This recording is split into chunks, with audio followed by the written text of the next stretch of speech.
Something's been weighing on my mind this week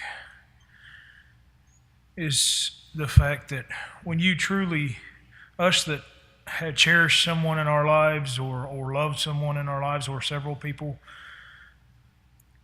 and someone attacks them or uses them, not necessarily violently, but uses them, and you see it instills an anger, it instills hurt in us.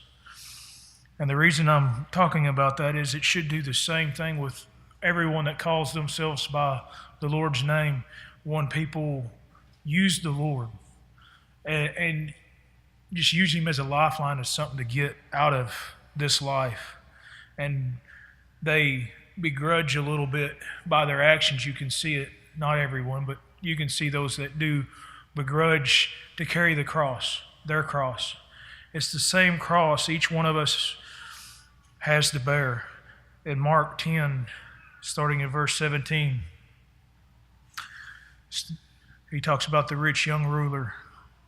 And as he was setting out on a journey, a man ran up to him and knelt before him and began asking him, "Good teacher, what shall I do to inherit the eternal life?" And Jesus said to him, "Why do you call me good? No one is good except God alone.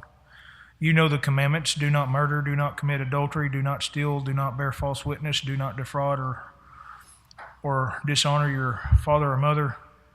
And he said, "Teacher, I've kept all these things from my youth up." And looking at him, Jesus felt a love for him and said, "One thing you lack: go and sell all that you possess and give to the poor, and you shall have treasure in heaven. And come and follow me." Let's pause there for a moment. Do we have, whether we're rich by the world standard or not, do we have things in our life that we're not willing to put down and follow Him? Are there things in our lives that we're not willing to let go of, the control we think we have to follow Him? The reason Jesus was successful, one of the points that Jesus was successful on, is because He embraced the cross. He embraced His Father's will. He loved His Father so much, and He loved us so much that there wasn't a second guessing. Whenever He prayed in the garden 3 times, we see in the Gospels, to let this cup pass, He said, "Nevertheless, not my will, but your will be done." He was willing to embrace that for the purpose. He was willing to not selfishly hang on to being equal with the Father and become subservient as the Son for all time. That dynamic's completely changed for all time in order for the family to be restored, because He so loved and so cherished us and His Father. There was nothing that He wasn't willing to do at the appointed time. So many people you see out here, they teach, they preach, or they talk about, "Oh, well, God doesn't expect you to do that," or "The Lord doesn't expect you to do this," or "See, we're under grace, we don't have to follow stringent rules," or whatever. They're looking for some kind of loophole so they don't have to do what is right. And it's sad. It hurts the Lord, because that precious blood that He poured out, those precious stripes that He bore, the pain that His Father had when He knew there was going to come a point when He took that cup that He would have to turn His back on His only begotten Son, who never sinned, who never betrayed Him, who always loved Him. It pleased Him to crush His Son. That way we would be brought forth into life. Each one of us only has so much time on this earth, and none of us know the days nor hours. And some of us may be a little bit more fortunate with our earthly possessions or whatever it is, but it's all going to be done away with. There's nothing that stands that will not be destroyed. Even stone weathers in the elements. It takes a long time depending on how hard the surface is, but it changes. It gets eaten away at. There's one thing that will always last, and that is when He looks down at us and says, "Come in, my good and faithful servant, enter in." That will never change. When sin's done away with, we'll have eternity with no sin. Crowns of honor that we get to lay at His feet. We were talking recently, some of us guys, and the scars that Jesus bore and the scars that Paul bore and the scars that so many of the martyrs bore are badges of honor. That's in this country, our soldiers are awarded medals if they do something honorable or valor. It's just, a piece of bronze or silver or whatever it is, and they may hang it on their chest or may hang it on their neck. That's passing. But the badge of honor we have that we're willing to embrace, not selfishly, or not because, we have to, but we love him to the point that we won't second guess. We won't take time. The 3 Hebrew children never even hesitated when they said, "We're not careful to answer you, O King. We're going to honor our Heavenly Father." So you can play that again if you want, but it's still going to be the same outcome. Luke chapter 14. I can't spend much time watching these messages from these preachers a lot, but especially when it goes along the lines of our best life now or using him for some kind of blessing down the road. It's not saying he doesn't bless us even with our finances or if we're faithful in what we have or whatever. He does. But if that's what we're after him for the wrong purpose. And we're never going to stay true to him. Because the moment we don't get what we think we want or what we think we deserve, then we're going to turn bitter towards him. No loving God would do this. Well, we have such a loving God that he poured out every ounce of strength, every ounce of blood he had on the road up Golgotha to the cross. The last breath he gave was on our behalf. The pain that it takes to raise yourself up to get a breath of air just to survive. And he was willing to do that to speak for our behalf. That is love that cannot be matched. It's imperative that we, his children, examine ourselves and look at and see deeply in our soul what the reason is that we follow him. Is it for some passing thing here? Or do we truly embrace that cross? Do we cherish it? Do we cherish him enough that if we're like Paul and Silas, drugging into the innermost after being beaten beyond recognition, unconscious, that when we wake up, we're not mad and bitter and angry, but we're willing to praise him, or we're willing to do his work, or we're willing to turn the other cheek when we're persecuted. This whole garbage of, your best life now, everybody would look on you with favor or whatever. Throughout John 15 and throughout the Gospels, Jesus says, if you are of me, they're going to hate you. If the world speaks well of you and loves you, beware, check yourself, examine yourself, because you're estranged from me. They don't like the light. Luke 14, verse 26. If anyone comes to me and does not hate his own father or mother or wife, children, brothers, sisters, yes, even his own life, he cannot be my disciple. If by comparison of our love for him,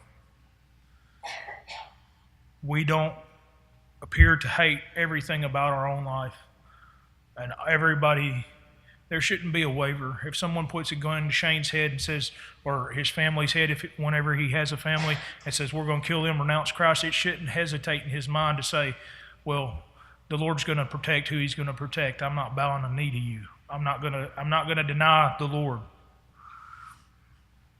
It shouldn't be a waiver in our mind.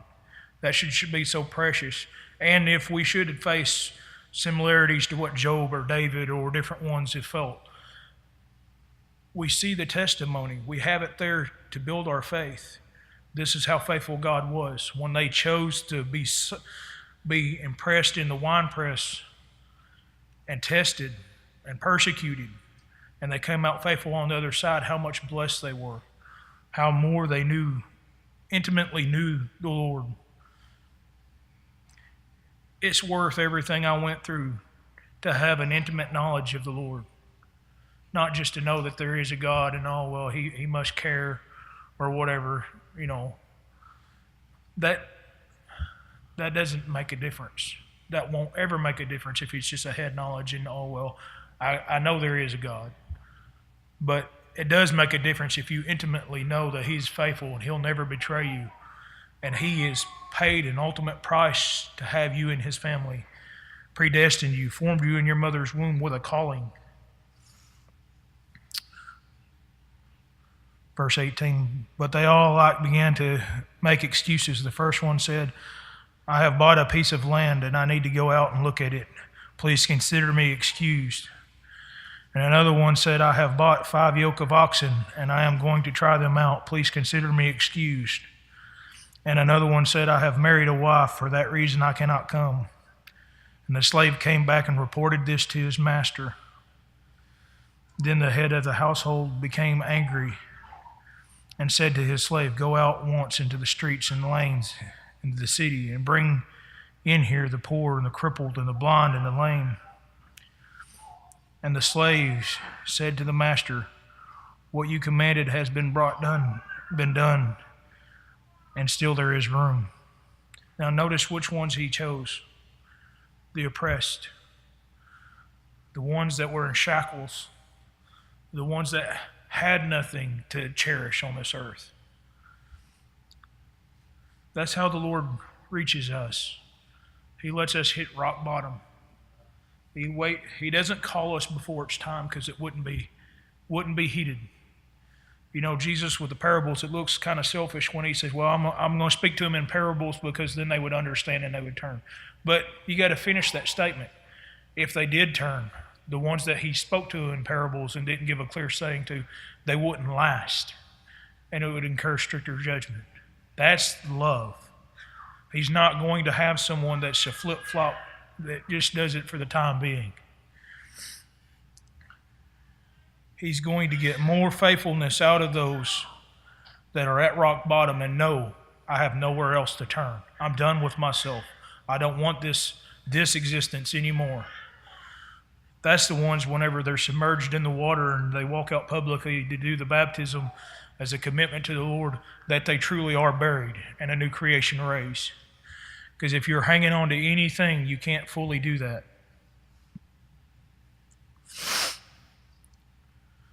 Verse 22, or verse 23, and the master said to the slave, go out into the highways and along the hedges and compel them to come in, that my house may be full. He wants his house full. That's the whole purpose, that he let sin enter in and didn't destroy everything.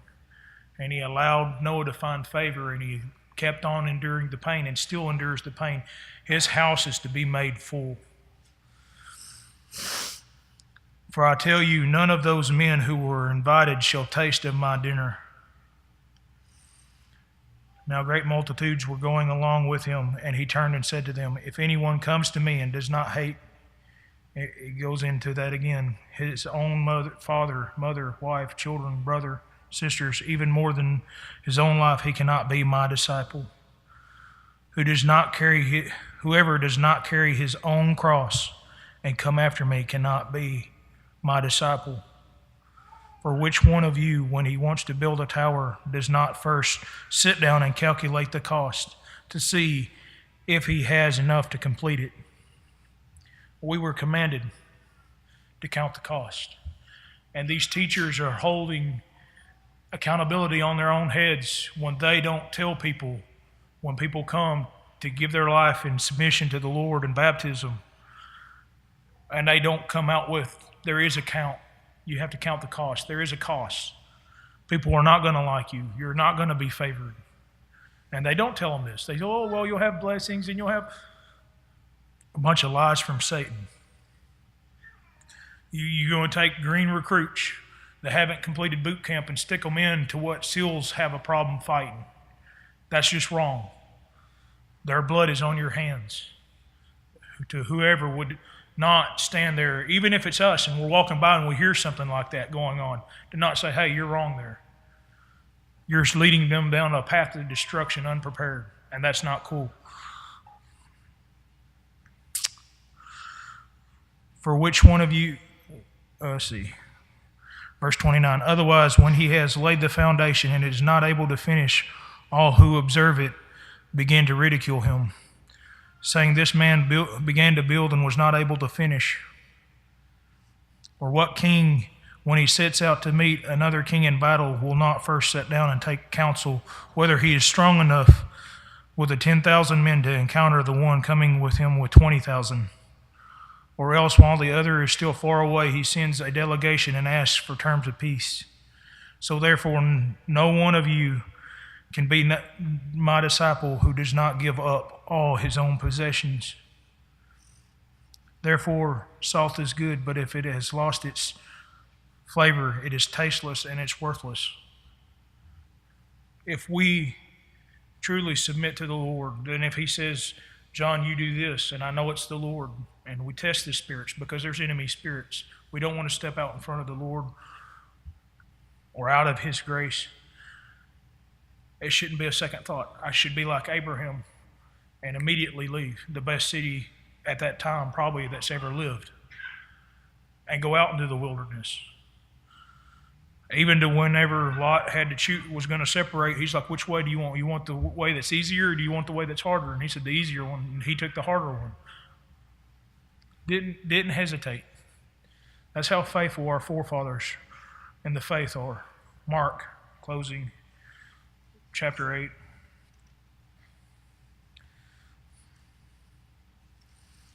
We are his bridegroom, or we are his bride.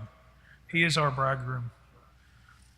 No one truly entertains marriage and a lifelong commitment if they don't intimately know the other one and love and cherish the other one. If you do, you're not even really getting married for the right reasons. You're getting married for some kind of physical whatever it is at the time. Your life has become the bottom rung of the ladder. You don't even evaluate it. It's the Lord and your bride, if you, or groom, whichever the case may be, and then your family and the church is the proper way to look at it. Jesus did not value his own life enough to be selfishly hung on to. He had the power. It was stated he had the power to come off the cross. He had the power to stop them from taking the disciples in the garden. He said, I am he, and pushed them all back and said, now you leave these alone because it's not their time. So he had the power to stop it. And he told them, you're not taking my life. I'm laying it down freely of my own choice. Are we willing to lay our lives down freely? Verse 34, Mark 8. And he summoned the multitude with his disciples and said to them, if anyone wishes to come after me, let him deny himself and take up his cross and follow me.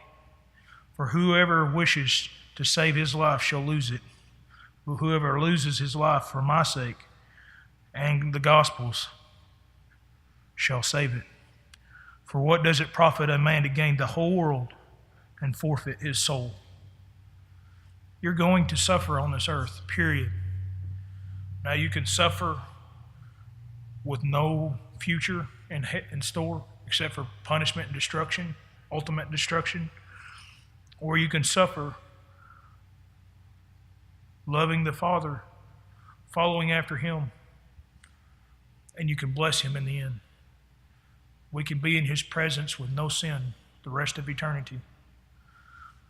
And that's enough for us. It truly should be. And he's not going to leave it at that. He's going to put us on places of honor depending on what we're willing to endure for him and what he has chosen the vessel. It's his choice. He's the one that created us of what vessel or what member of the body he has put us to be. But he's going to serve us at table even after we come up. That's how much love and tenderness he has. Verse 37, for what shall a man give in exchange for his own soul?